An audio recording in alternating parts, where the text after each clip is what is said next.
una mujer en este caso, estaba buscando agua conforme a la época donde no había red, como nosotros tenemos la facilidad de abrir la canilla y tomar un vaso de agua. En el desierto la sed se potencia por el calor, la sequía, y a su vez los recursos son muy escasos. Tener un pozo de agua, en este caso el pozo de Jacob, era como tener una cuenta bancaria.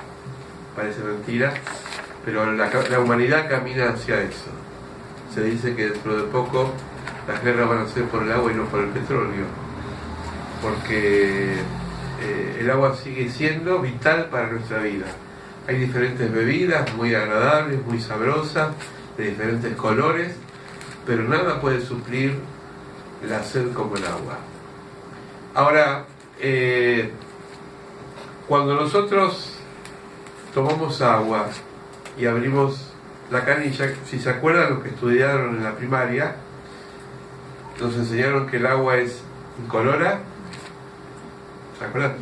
Insabora e inodora, ¿no? No tiene olor, no tiene sabor, no tiene color. Bueno, es relativo.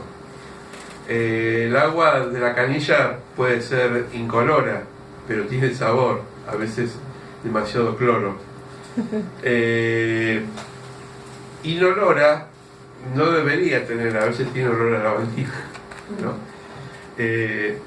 Pero solamente cuando la probamos decimos, este agua es de pozo, es agua de la canilla, del purificador o de un envase de cualquier agua mineral. Es decir que a pesar de las tres propiedades básicas que debería tener agua, sin embargo, no es así.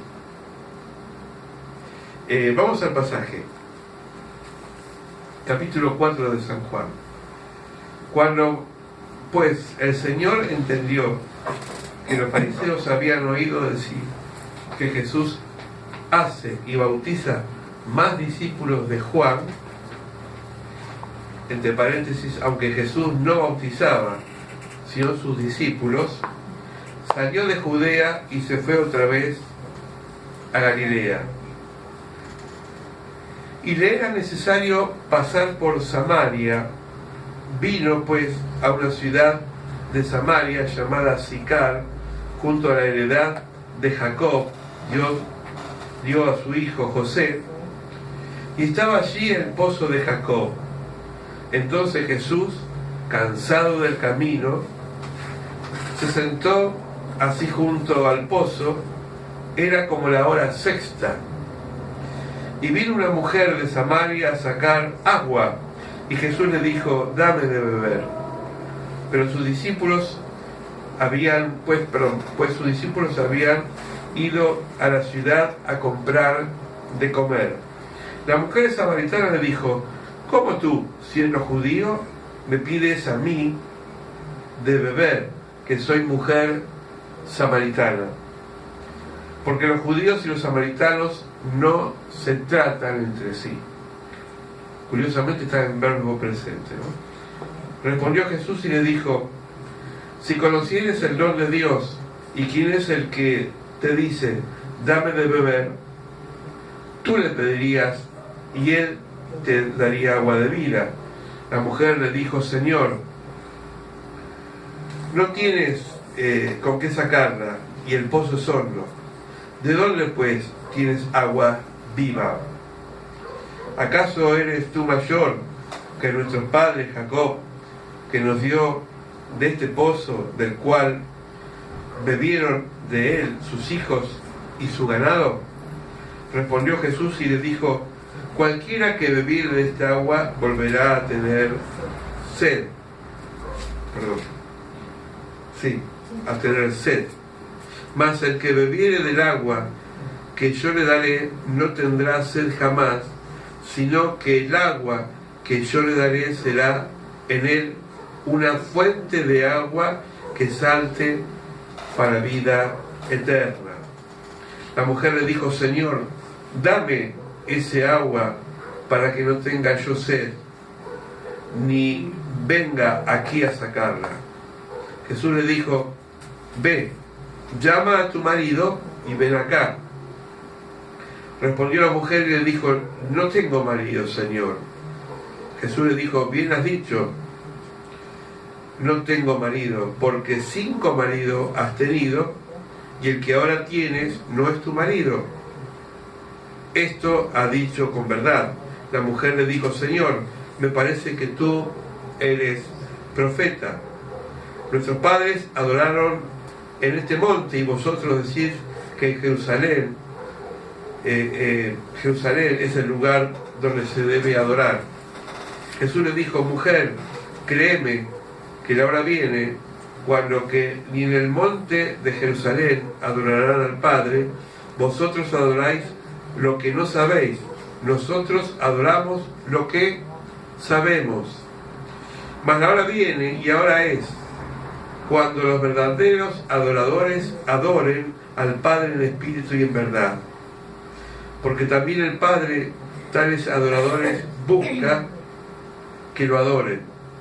Dios es espíritu, y el que lo adora en espíritu y en verdad es necesario que lo adore. Y le dijo a la mujer, sé que ha de venir el Mesías llamado el Cristo. Cuando Él venga, nos declarará todas las cosas. Jesús le dijo, yo soy el que habla contigo. Y esto vinieron sus discípulos y se maravillaron de que hablaban con una mujer. Sin embargo, ninguna dijo, ¿qué preguntas o qué hablas con ella? Entonces la mujer dejó su cántaro y fue a la ciudad y dijo a los hombres, venid, ved a un hombre que me ha dicho todo cuanto he hecho. ¿No será este el Cristo? Entonces salieron de la ciudad y vinieron a él. Entre tanto los discípulos le rogaban diciendo, Rabí, come. Y él les dijo, yo tengo una comida que comer que vosotros no sabéis. Entonces los discípulos decían unos a otros, ¿le habrán traído a alguien que comer? Jesús le dijo, mi comida es hacer la voluntad del Padre que me envió, que acabe su obra. ¿No decís vosotros, aún falta 4 meses para que llegue la siega? He aquí que yo digo, alzad vuestros ojos, mirad los campos, porque ya está blanca la siega. Hasta acá este pasaje que quería compartirles. La pregunta de hoy tendríamos que hacernos nosotros, ¿de qué abrevamos o de qué agua nos alimentamos? Hoy en día, más que nunca, la sociedad está bebiendo de aguas equivocadas. El placer, la droga, el vicio, el consumo, y todo lo que realmente es un espejismo y que en el fondo termina destruyendo al ser humano. Porque el ser humano por naturaleza es autodestructivo. Nosotros somos la única especie que no matamos a veces para comer, sino que por deporte. Ningún animal, por más salvaje que sea, mata por deporte, sino por necesidades. Así es la ley de la selva y así es la ley de la supervivencia. Pero el ser humano, sin embargo, Dios nos dio la libertad, pero esa tremenda responsabilidad que es la libertad, que muchas veces es un arma de doble filo, ha elegido y elegimos para mal. Esto se repite por más que haya cambiado la historia y vivamos en una civilización mucho más avanzada que la época donde se sacaba el agua del pozo. Hoy, como decía al principio, tenemos otras propiedades para consumir agua, tenemos otros elementos donde está todo a nuestro alcance, porque en nuestra ciudad, al menos acá en Buenos Aires y en Argentina, excepto los lugares más recónditos del país donde quizás haya pobreza y haya escasez, y todavía hay lugares seguramente que no tienen agua corriente, pero estoy hablando de esta zona donde nosotros vivimos. Tenemos todo al alcance de nuestra mano, tenemos hospitales gratuitos, tenemos centros de asistencia muy cercanos, tenemos escuelas públicas gratuitas, tenemos un montón de posibilidades, sin embargo parece que nuestra alma nunca está satisfecha. Tenemos la facilidad de ver televisión, de recrearnos por internet y buscar otro tipo de alternativas. La ropa no es tan cara para no andar desnudos, así todos estamos vestidos lo que estamos acá, así sea de segunda mano o comprado en una feria americana, pero todos tenemos lo básico para vivir. Sin embargo, pareciera que nuestra alma nunca se sacia. ¿Y por qué será que nunca se sacia? Porque hay una parte de nuestra naturaleza que no la puede saciar ninguna sed. Por eso el hombre inventa filosofías para buscar la forma de saciar su intelecto. Sin embargo, su ser sigue siendo inconcluso. Los grandes pensadores del siglo XX, entre ellos Sartre, Simone de Beauvoir, y si alguno ha leído también Nietzsche,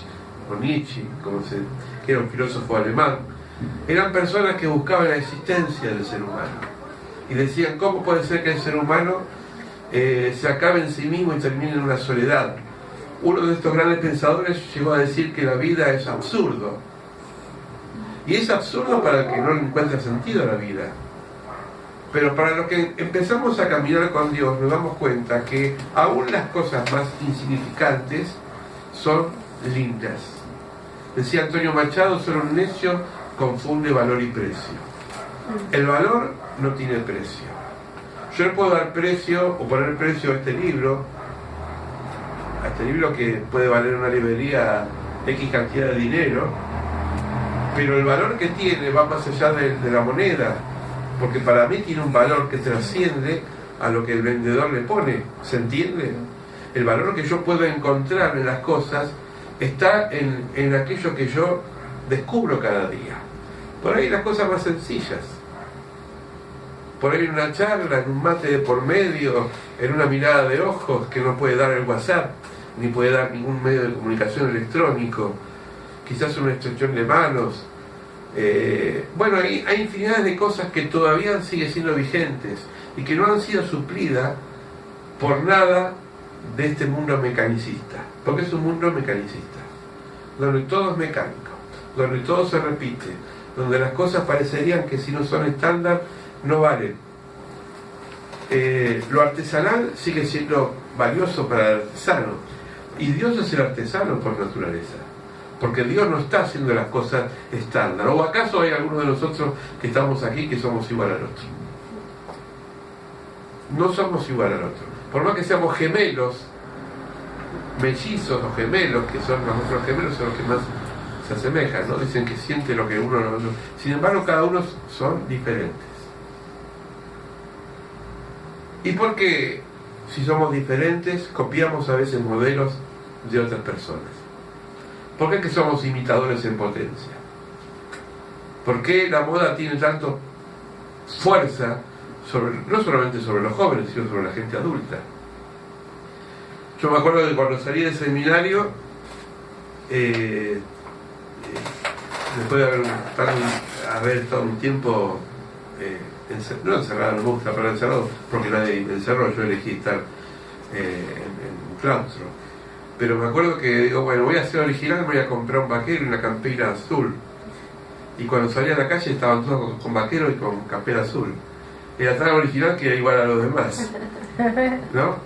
Y me acuerdo que empezaba a usarse el poncho. Después no se usó mal el poncho, estoy hablando de hace muchos años atrás. Se vendían ponchos en todos lados. Digo, voy a ser original, voy a poner un poncho. Cuando iba caminando por la calle andaban todos con poncho, y me di cuenta que uno repetía lo que le habían enseñado: la vidriera, la publicidad o todo lo que nos rodea, ¿no? Bueno, no quiero ser alevoso, pero ahora el pantalón roto está de moda. Yo cuando tenía el pantalón roto, mi papá me daba acá un coscorrón, me decía, sos un ninjero, no salías hacia la calle. Y ahora parece que hasta vale más caro el pantalón roto.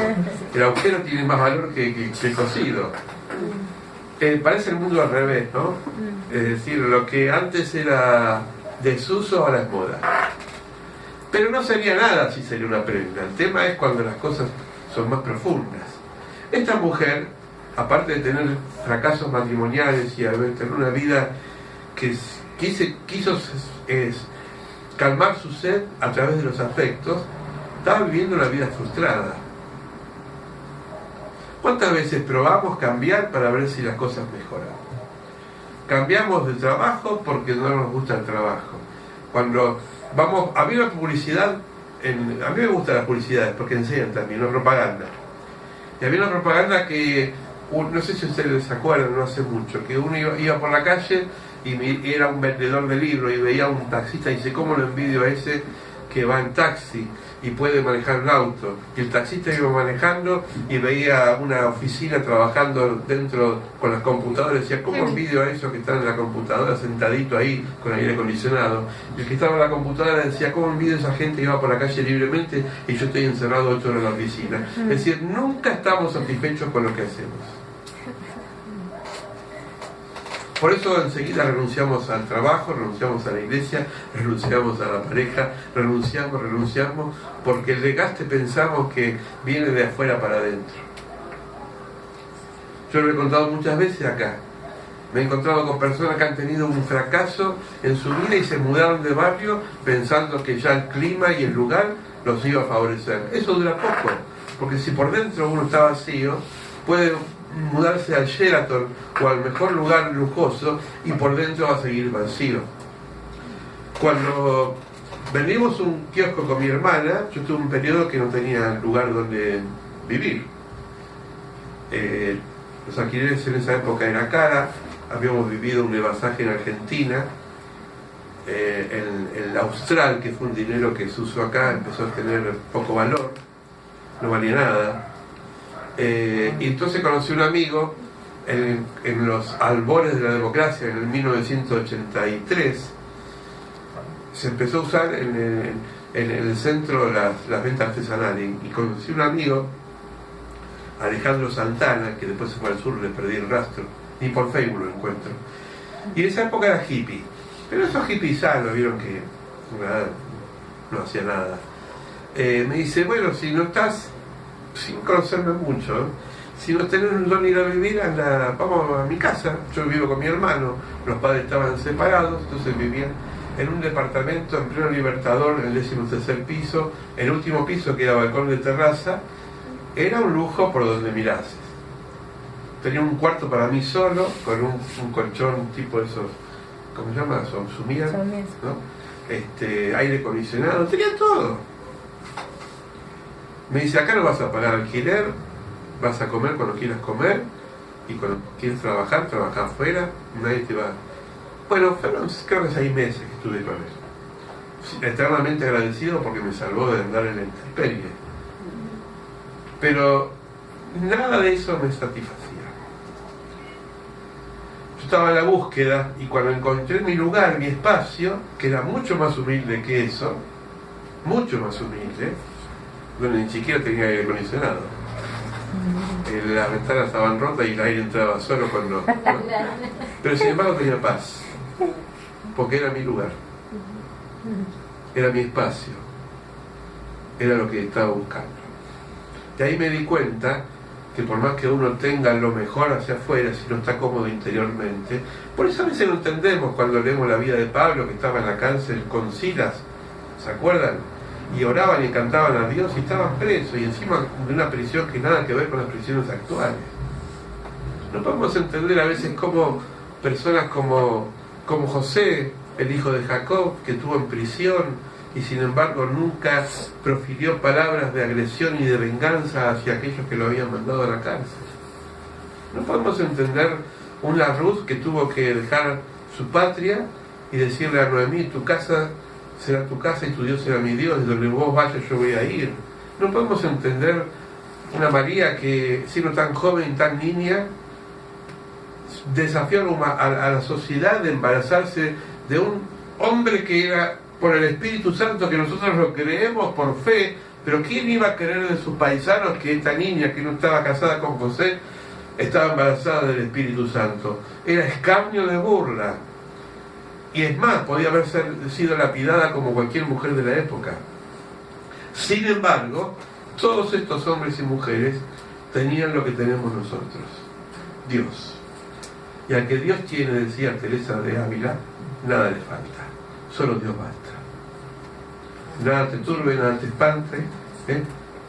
Con la paciencia todo se alcanza, a quien Dios tiene, nada le falta, solo Dios basta.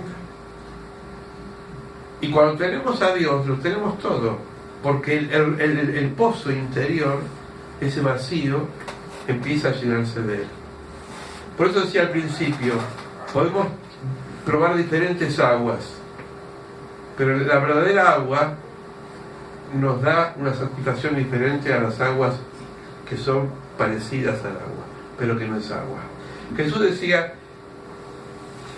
si vos bebés de mi agua, no vas a tener sed. La mujer lo dice, y literalmente lo voy a leer, dice, Señor, dame ese agua para que no tenga yo sed jamás. Sed jamás. Este pasaje fue el disparador de un pastor que partió con el Señor. Yo lo conocí circunstancialmente en el año, estoy hablando de años atrás, yo tengo muy buena memoria por las fechas, en el año 84. Pastor Novelli, no sé si alguno sintió de nombrar, él fundó el programa Andrés. Pastor Novelli era un hippie también, que de mucho dinero, de esos que tienen un respaldo económico en el banco, pero sin embargo era hippie, ¿no? Fácil así. Y se fue a Estados Unidos y había pasado por todas las drogas.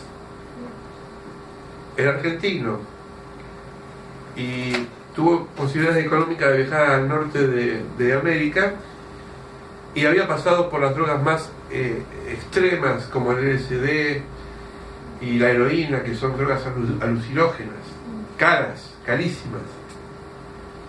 Y él buscaba saciar su vida a través del escapismo por una crisis que había tenido en su casa. Era hijo de padre divorciado y tenía una base bastante yo diría de arena movediza, no había construido sus proyectos en base a nada.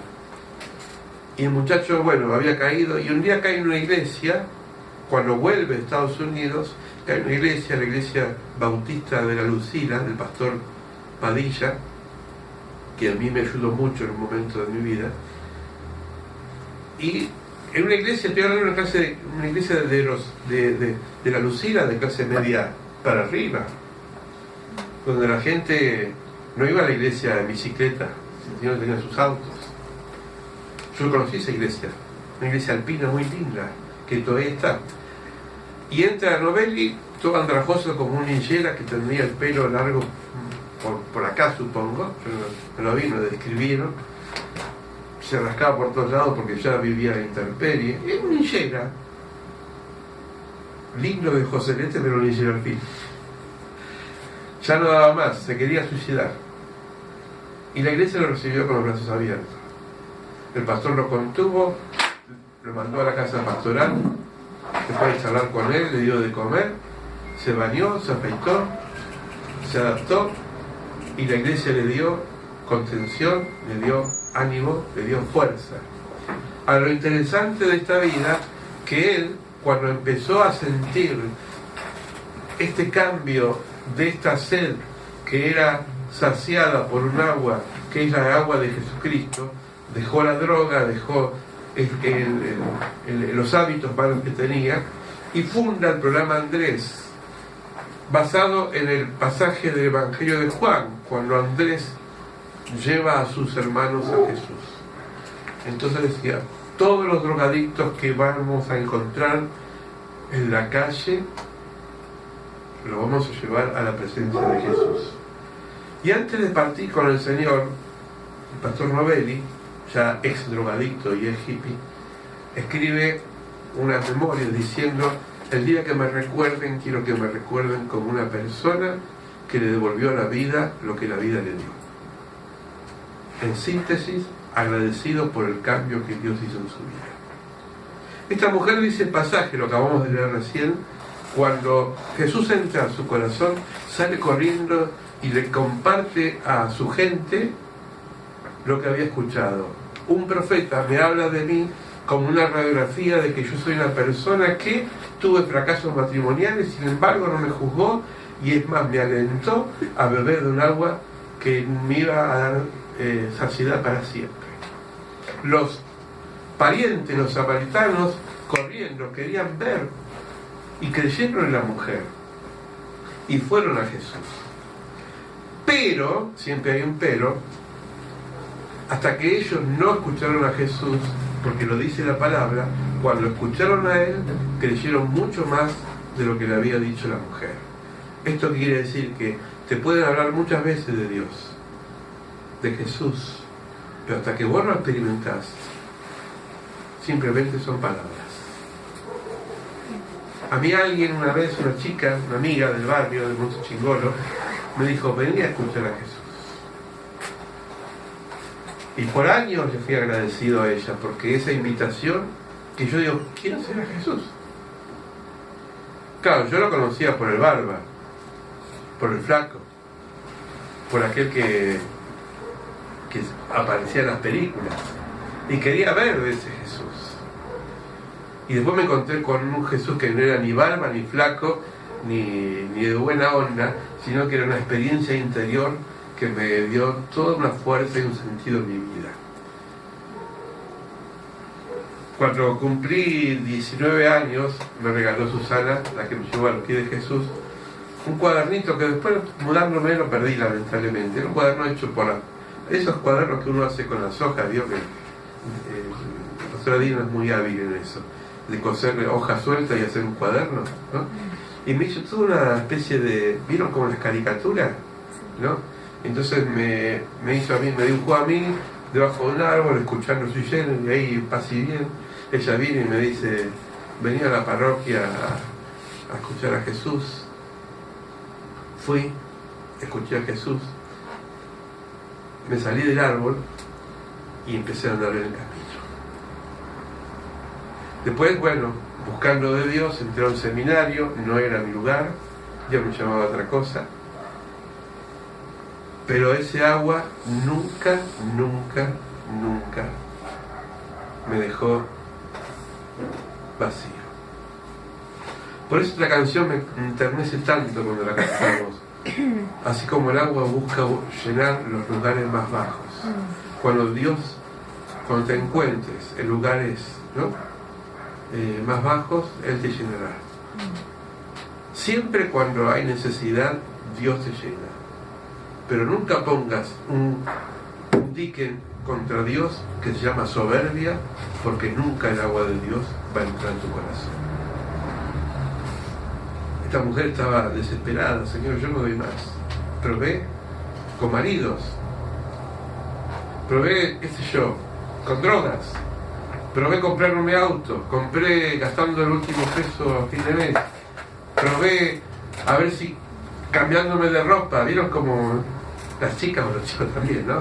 Se cambian de ropa, se compran la ropa que les salió fortuna, se ven al espejo, se sacan la foto, la suben al Facebook, estoy feliz. Y al otro día, de vuelta la insatisfacción. No estoy en contra de todo eso, entiéndanme. Pero si eso es la satisfacción, qué limitados que somos. Qué limitados que somos. Por eso creo que lo importante de esta palabra, para los que recién llegaron, el capítulo 4 de Juan, que tiene que ver con la samaritana y Jesús, tiene que ver con el carácter de la búsqueda. Y es bueno estar siempre en la búsqueda, decir, Señor, ¿qué cosa todavía no me está satisfaciendo? ¿Qué situación todavía no me da la saciedad? Porque puedo estar en el camino. Esta mujer no era atea, era creyente. Jesús la plantea y dice, vos adorás a Dios en Samaria, mis hermanos adoran a Dios en Jerusalén. Ni en Samaria ni en Jerusalén, ni católico, ni evangélico, ni protestante, ni mormón, ni bautista, ni pentecostal. Dios no te va a salvar por una iglesia, te va a salvar por una experiencia personal con Él. Por eso vamos a ver muchos católicos en el cielo y muchos evangélicos en el infierno, porque la religión no te salva, la experiencia con Dios te salva, la experiencia aquella que te da sentido a la vida. Decía una vez Dante Gebel, porque un coche, no, porque vos nazcas en un taller, como decía, en un garaje no vas a hacer un coche nunca, ¿no? Entonces, por más que nazcas en una iglesia evangélica, nunca te garantiza eso que seas cristiano. Los encuentros son personales. Dios no quiere nietos, quiere hijos.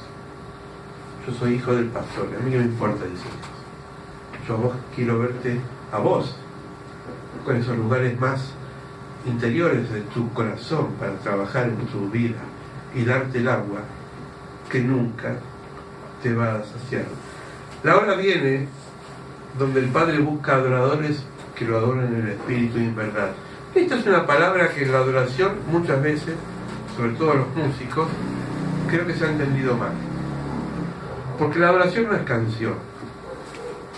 Nosotros decimos, vamos a cantar coritos de alabanza y después de adoración. Es una forma de decir, pero no existe coritos de adoración. La adoración es una actitud interior. Yo puedo adorarlo a Dios mientras que estoy lavando la ropa, estoy cocinando un puchero, estoy de compra, estoy adorando a Dios. La alabanza, ¿qué es la alabanza? La alabanza es cuando yo agradezco a Dios por el sol, por las estrellas, por la lluvia, por la casa, por la ropa, por el trabajo. Te alabo, Señor, por todo. Eso es un canto de alabanza. Que después le ponga música es otra cosa. ¿Se entiende? Amén. La adoración es una actitud interior. Señor, me quedo extasiado como cuando miras una flor y no sabes cómo describirla porque ese perfume y ese color de esa rosa te embelezó. Como esos dos jóvenes que se enamoran y se miran y quedan así. Y vos le decís, che, acá estoy. Y están extasiados. Yo supongo que así era Jesús, ¿no? Hablaba y la gente se quedaba. Pero los humildes, porque los otros los cuestionaban.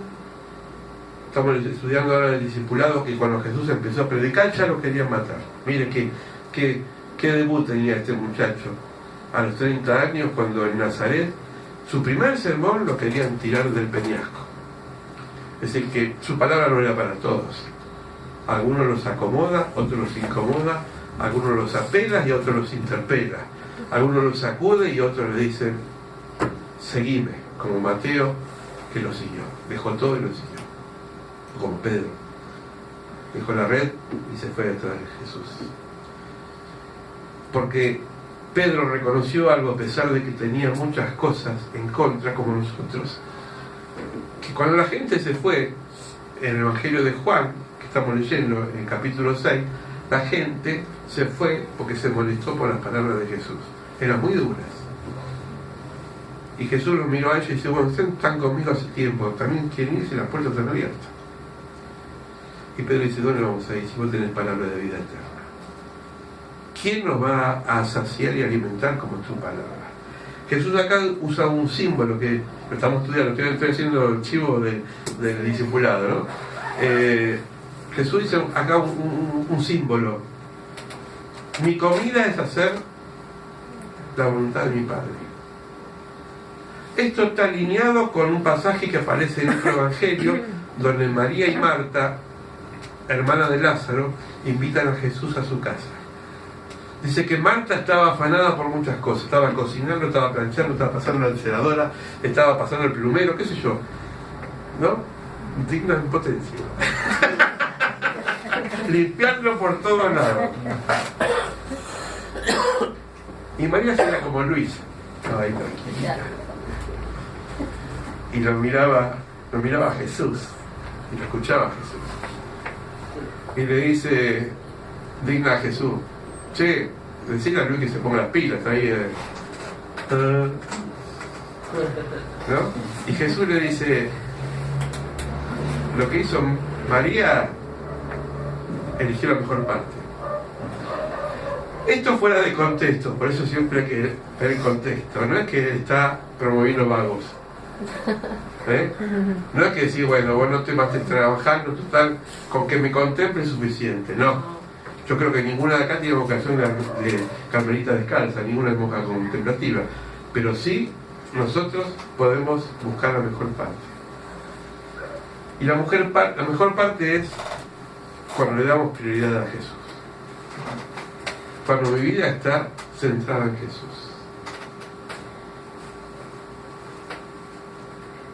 Tu vida está centrada en Jesús, mi vida está centrada en Jesús. Amén. A veces puedo decir amén, a veces no tanto. A veces parecería que las cosas están primero que Jesús. Y Jesús dijo, busquen primero el reino de Dios. Las cosas vienen solas. Él acomoda todo. Mi Padre, si ustedes hacen la comida, comen la comida de mi Padre, que es su voluntad, Él empieza a hacer lo suyo como Dios. Por eso nunca podemos perder el primer amor, que fue el reproche que le hizo el ángel a una de las iglesias del Apocalipsis. Has dejado su primer amor. El primer amor es lo primero, es Jesús. Ahora esta mujer estaba tocando fondo.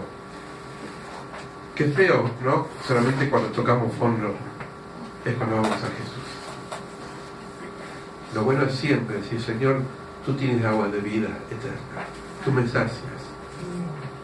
Tu presencia, Señor, me envuelve de tal forma que ya estoy hecho. Nada más por hacer. Y Dios va a responder. Dios va a saciarnos. Dios va a retroalimentarnos. Termino con esto. Mucha gente creyó en Jesús cuando se encontraron con Jesús. Pero hubo una mujer que fue punta de lanza y comentó a otros lo que este hombre le había dicho en su corazón. El Señor quiere de esta iglesia punta de lanza, personas que lleven a los pies de Cristo a otra persona, que despierte en nosotros ese fervor de decir, yo lo que tengo te lo quiero compartir, vecino, vecina, compañero de trabajo. Nos cuesta a veces, ¿no? Nos cuesta a veces. Pero qué lindo, a mí me alegra cuando alguien trae a alguien a la iglesia porque lo invito.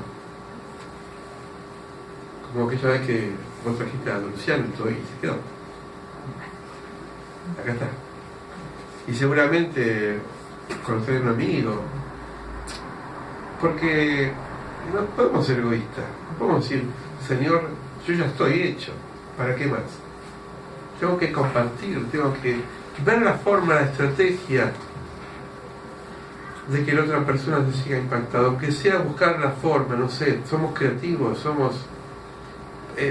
Pablo dice algo que lo compartíamos el otro día con mi esposa en Romanos. Él dice, yo siendo judío me hice romano para ganar a los romanos, me hice griego con los griegos, es decir, adaptate al otro, hablar el mismo lenguaje, pero hace algo, hagamos algo. Este pastor Ravelli, que salvó a tanta gente de la droga, es porque quiso hacer algo por el otro, porque había recibido y había sido saciado de su agua que no lo saciaba por el agua de vida que era Jesús. Empezó a compartir y fundó un ministerio. Y podemos buscar en internet miles de jóvenes, mujeres, hombres y no tan jóvenes, que empezaron a compartir lo que querían hacer. Abrieron sus casas para empezar a orar, abrieron su corazón para que el otro conozca a Jesús. Es hora de evangelizar, es hora de compartir, es hora de decir, Señor, no puedo ser egoísta y quedarme con lo que aprendí, tengo que hablarle a alguien de vos. Hay un estudio que hicimos hace unos años que se llama Vida con Propósito. Y el quinto propósito era evangelizar. Y había una canción que llamaba Uno más para Cristo. Y el que la escribió era la persona que tenía vocación de carpintero y quería construir iglesias, porque era carpintero, construir iglesias de iglesias, templos. Pero dice que cuando estaba en el lecho, le dijo a su hija, estaba agonizando este varón, este siervo de Dios, y le dice, hoy no le hablé a nadie de Cristo. Quiero que haya uno más para Cristo. Porque si yo hoy no le hablo a nadie de Cristo, mi vida no tiene sentido. Dios despierta en nosotros eso, formas de expresar lo que Dios expresó por nosotros. Iglesia, vamos a orar, ¿sí? Padre, gracias por esta palabra que hemos compartido, que está en el Evangelio de Juan, este testimonio hermoso de una mujer que estaba sin saciedad en su alma, estaba vacía, buscaba otros pozos, otras aguas que no podían darle saciedad a su sed. Sin embargo, tuvo el privilegio y la bendición de encontrarse con tu Hijo, con Jesucristo. Jesús le pidió el agua primeramente y le dijo: mujer, dame de ese agua. Maestro, no sé cómo hacer, es muy profundo el pozo. Busca a tu marido.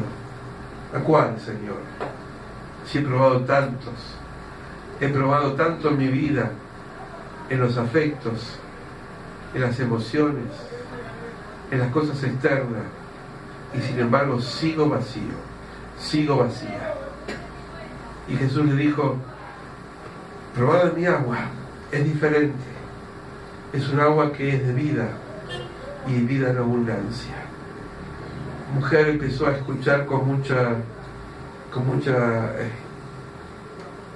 fuerza en su corazón, sus ojos estaban abiertos, sus oídos atentos a esta palabra del Maestro. Dejó el cántaro a un costado y salió corriendo y empezó a pregonar por ahí lo que había escuchado. Y muchos de sus vecinos, impactados por el testimonio de esta muchacha, fueron a la presencia de Jesús, creyeron en Él y sus vidas cambiaron. Es tan simple el Evangelio y lo complicamos, Señor. Es tan sencilla tu palabra que a veces la hacemos tan rebuscada. Ir y predicar mi Evangelio. La buena noticia, que yo tengo agua que nunca se sacia, nunca se acaba, nunca se agota. Es un pozo infinito, porque Dios es infinito. Y nosotros fuimos creados de ese infinito Dios, del cual en esta noche nos llama a compartir del agua viva y a brevar de este agua.